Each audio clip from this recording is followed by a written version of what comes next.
মাননীয় স্পিকার, আপনাকে ধন্যবাদ। আজকে আমরা 2026 এবং 27 অর্থ বছরের বাজেট নিয়ে পর্যালোচনার জন্য এখানে বসেছি। ঠিক সেই সময়টাতে আমাদের অর্থনীতির বর্তমানে কি হালত সেটা আমাদের একটু দেখে আসা প্রয়োজন।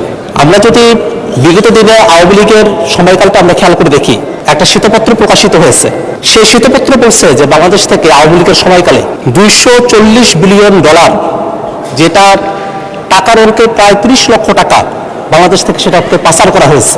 এত বিশাল 30 লাখ কোটি টাকা এটা বাংলাদেশ থেকে পাচার করা হয়েছে। এত বিশাল একটা অঙ্ক বাংলাদেশ থেকে পাচার হয়ে গেছে। দেশের অর্থনীতিটা এখন একটা ঝুপড়ির মতো আছে, যে ঝুপড়িতে আসলে টাকা পয়সা নাই, একটা খালি একটা জায়গার মধ্যে আমরা আছি। এটা আরো সত্য হয় সেই সময়টাতে যখন আমরা দেখি যে বাংলাদেশের আসলে ঋণের পরিমাণটা কত, 23 লাখ কোটি টাকার মতো। কিন্তু এই কয়েক মাসেই এই ঋণের পরিমাণ কিন্তু আরো 1 লাখ কোটি টাকার উপরে বেড়ে এখন 24 লাখ কোটি টাকা এটা রূপান্তরিত হয়েছে।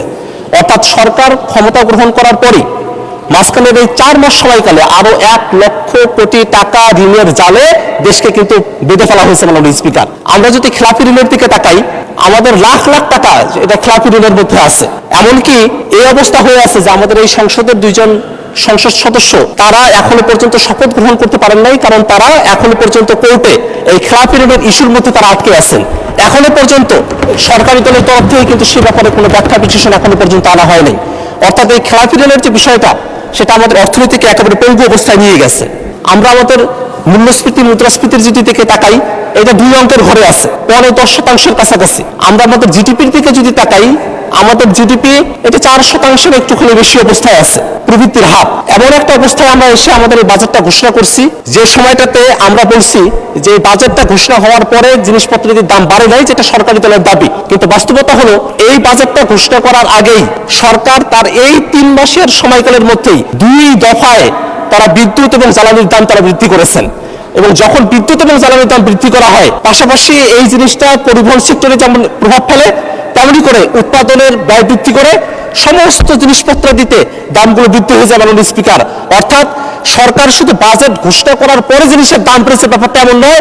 সরকার ক্ষমতা গ্রহণ করার পরেই বাজেট ঘোষণার আগে থেকেই জিনিসপত্রের দাম বাড়ানোর যে মেকানিজম সেটা শুরু করেই বাজেট ঘোষণায় বসেছে। মাননীয় স্পিকার, আমরা যদি সরকারের এই অর্থনৈতিক সেক্টরগুলোতে আমরা যদি বিদেশ থেকে ঋণ নিয়ে আসার যে প্রক্রিয়া সেটার দিকে আমরা যদি তাকাই, আমরা দেখলাম যে সরকার IMF এর কাছ থেকে, বিশ্বব্যাংকের কাছ থেকে তারা ঋণ নিয়ে আসতে চায়।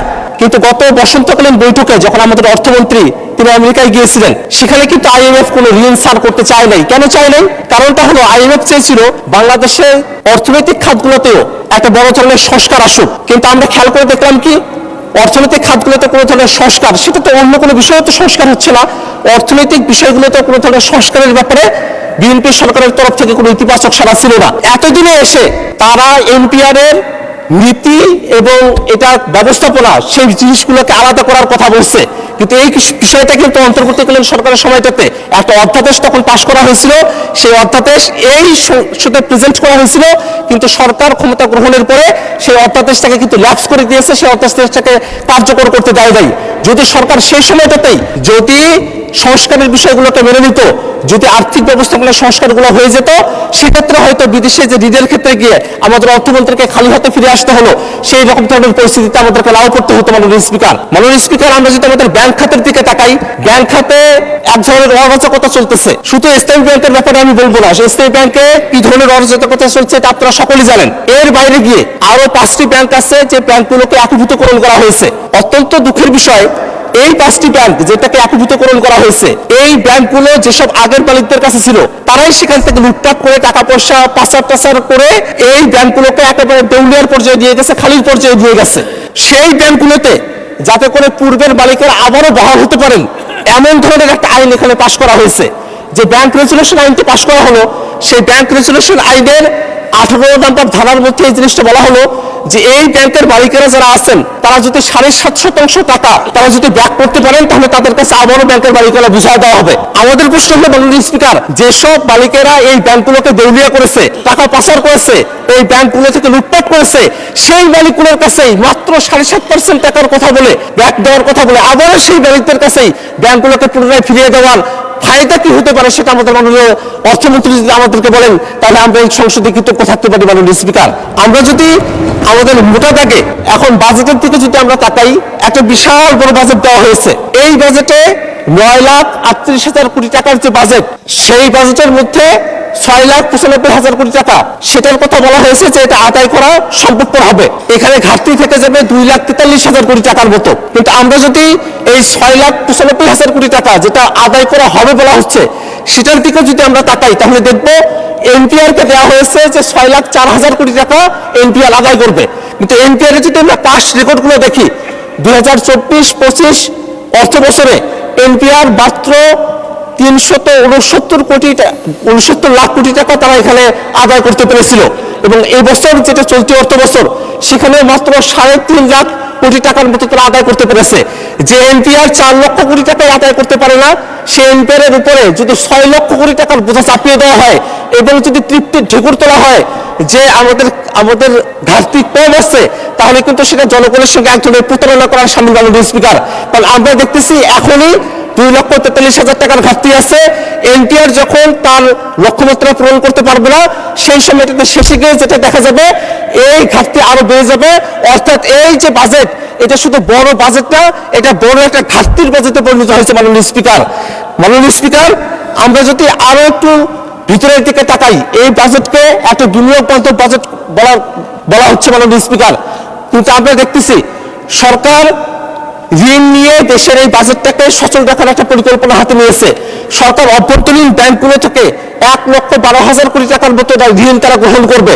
সরকার যদি ব্যাংকগুলোর কাছ থেকে ঋণ গ্রহণ করে তাহলে প্রাইভেট সেক্টরে বিনিয়োগ হবে না, প্রাইভেট সেক্টরে লোন ডিসপার্স হবে না, এবং যার কারণে কিন্তু অর্থনীতি একটা স্থবির অবস্থায় এসে দাঁড়াবে, একটা ক্রাউডিং ইফেক্ট একটা তৈরি হবে, যার কারণে আমাদের এখানে বিনিয়োগ হবে না, কর্মসংস্থান হবে না।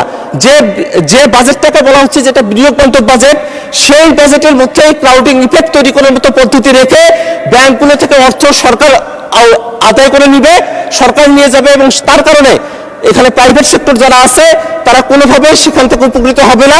এই কারণে এই যে একটা বাজেট ঘোষণা করা হয়েছে, সেই বাজেটটা বিনিয়োগ বান্ধব তো নয়, বরং বিনিয়োগের পরিপন্থী একটা বাজেটে পরিণত হয়েছে মাননীয় স্পিকার। মাননীয় স্পিকার, আমরা যদি এই বাজেটের আয়করের দিকে একটু তাকাই, আয়করের ক্ষেত্রে 3,75,000 টাকা করা হয়েছে, 25,000 টাকা বাড়িয়ে দেওয়া হয়েছে, যেটা এখানে এটার উপরে আয়কর বসানো হবে না। কিন্তু 3,75,000 টাকার উপরে যখনই যাবে, এর পরবর্তী ধাপের ক্ষেত্রে বলা হয়েছে 3 লক্ষ টাকার জন্য সেখানে 10% হারে সেখানে ট্যাক্স প্রদান করতে হবে। আমরা যদি এটা খেয়াল করে দেখি, গত বছর কিন্তু এই পরিমাণটা ছিল 5%, কিন্তু এখন যখন এটা 10% করা হয়েছে, তখন এটা সরাসরি মধ্যবিত্ত যারা আছে, যারা অল্প ইনকাম করে, তাদের উপরে গিয়ে এটার একটা সরাসরি প্রভাব পড়ছে। কারণটা হলো, কোনো একজন ব্যক্তি মাসে যদি 35,000 টাকা ইনকাম করে থাকেন, তাহলে বছর শেষে যে ট্যাক্সটা প্রদান করতে হচ্ছে, তার পরিমাণটা আগে 5% হারে ছিল 420 টাকা, এখন কিন্তু সেটা 620 টাকায় উন্নীত হয়েছে। অর্থাৎ এই মধ্যবিত্তের উপরে প্রথম যে আয়কর, সে আয়করের উপরে 48% আয়কর বৃদ্ধি করা হয়েছে।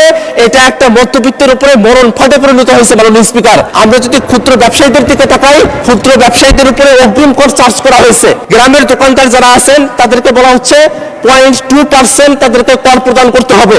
এই 0.2% কর কখন দেওয়া হবে? এটা অগ্রিম। অর্থাৎ যখনই তারা মালপত্র দোকানে নিয়ে আসতেছেন, ওই সময়টাতে যখন তারা ক্রয় করতেছেন, 1,000 টাকার মালপত্র যদি তারা তাদের দোকানে নিয়ে আসেন, তখনই তারা সরকারকে 2 টাকা তাদেরকে কর প্রদান করতে হবে।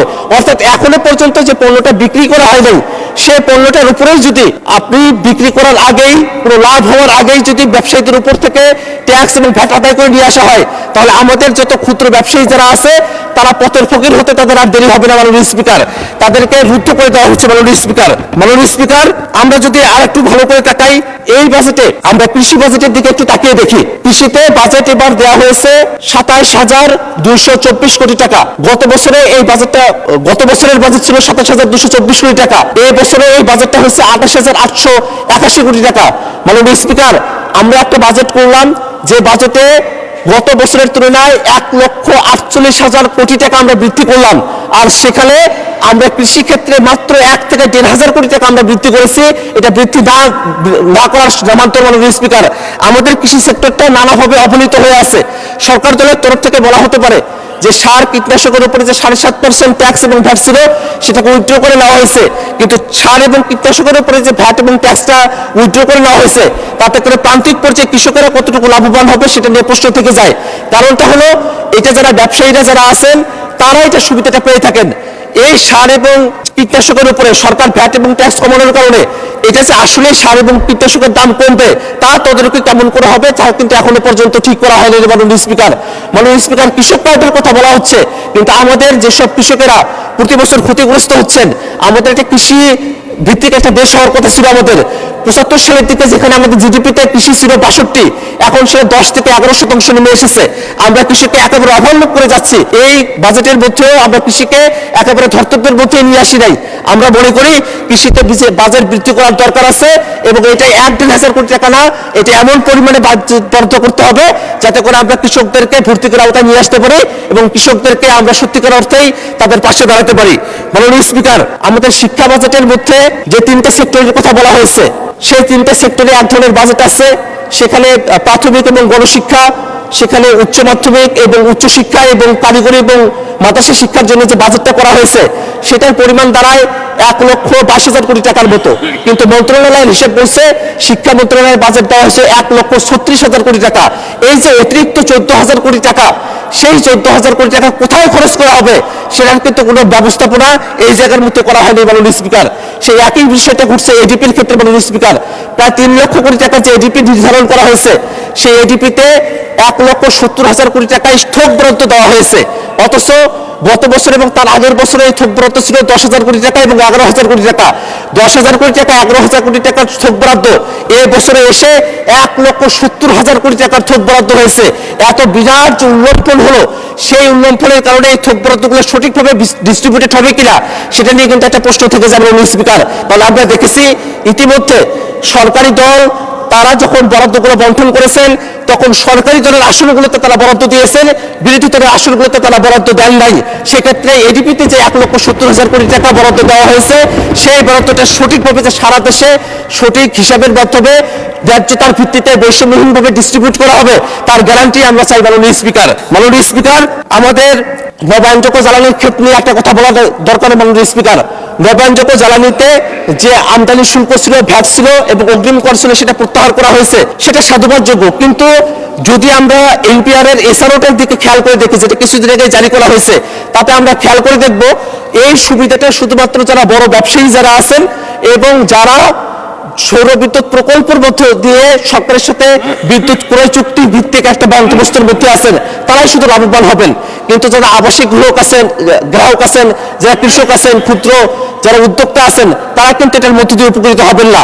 এই কারণে আমরা মাননীয় অর্থমন্ত্রীর কাছে আমরা এই বিষয়টা জানতে চাই যে আমাদের প্রান্তিক পর্যায়ে যাতে একজন তরুণ যিনি একজন উদ্যোক্তা হয়েছেন, একজন কৃষক এবং একজন আবাসিক গ্রাহক, তারাও যাতে নবায়নযোগ্য এই যে জ্বালানিতে ভ্যাট প্রত্যাহার করা হয়েছে সেই সুবিধাটা পায়, সেই ধরনের একটা ব্যবস্থাপনা যেন অর্থমন্ত্রী করেন, সে কারণে অর্থমন্ত্রীর দৃষ্টি আকর্ষণ করছে। মাননীয় স্পিকার, আমরা ভোটার আগে আমাদের এই বাজেটের মধ্যে এমন অনেকগুলো বিষয় আমরা দেখেছি, সময় তো শেষের দিকে চলে এসেছে, আর অনেকগুলো বিষয় বলার মতো হয়তো অবস্থায় থাকবো না।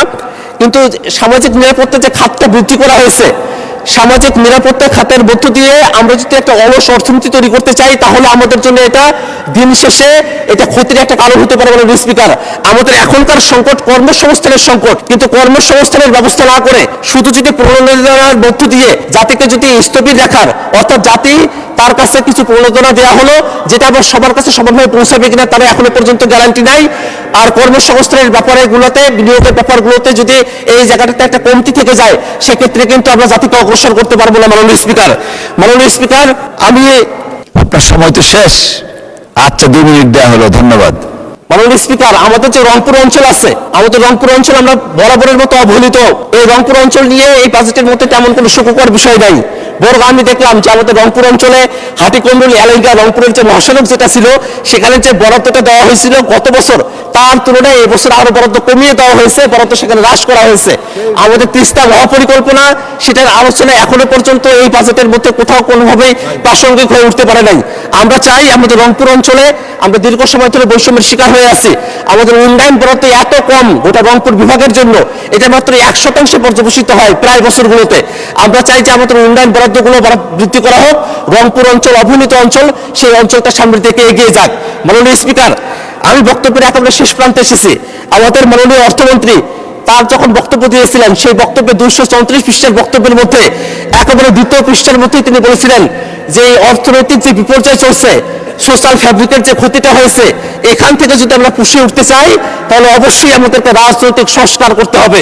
কিন্তু মাননীয় স্পিকার, সেই রাজনৈতিক সংস্কার কি আমরা সরকারি দলের মধ্যে দেখতে পাই? মাননীয় স্পিকার, জনগণ গণভোটের রায় দিল, জনগণ এখানে সংবিধান সংস্কার পরিষদ গঠনের জন্য রায় দিল, এখনো পর্যন্ত সরকারি দল সংবিধান সংস্কার পরিষদের কথা তারা বলছে না। জনগণ স্বাধীন বিচার বিভাগের জন্য রায় দিয়েছে, এখনো পর্যন্ত সরকার দল সেটার বিভাগে কিছু বলছে না। আমরা যদি সুশাসন নিশ্চিত করতে না পারি, গণতন্ত্র নিশ্চিত করতে না পারি, সংস্কার যদি বাস্তবায়ন করতে না পারি, IMF এর কাছ থেকে আমাদের অর্থমন্ত্রীকে যেমন করে ফিরে আসতে হয়েছিল, সংস্কার বাস্তবায়ন করতে না পারলে বিরোধী দল সরকারি দলকেও জনগণের কাছ থেকে ফিরে আসতে হবে। মাননীয় স্পিকার, অতএব আমরা সরকারের কাছে দাবি জানাবো, বাজেট বাস্তবায়ন করার সময় অবশ্যই জনগণের যে রায়, গণভোটের রায় বাস্তবায়ন করে সংবিধান সংস্কার পরিষদ গঠন করে তার মধ্য দিয়ে সঠিক পর্যালোচনার ভিত্তিতে আমরা সামনের দিকে এগিয়ে যাব। এই আহ্বান রেখে আমার বক্তব্য আমি শেষ করছি। আসসালামু আলাইকুম।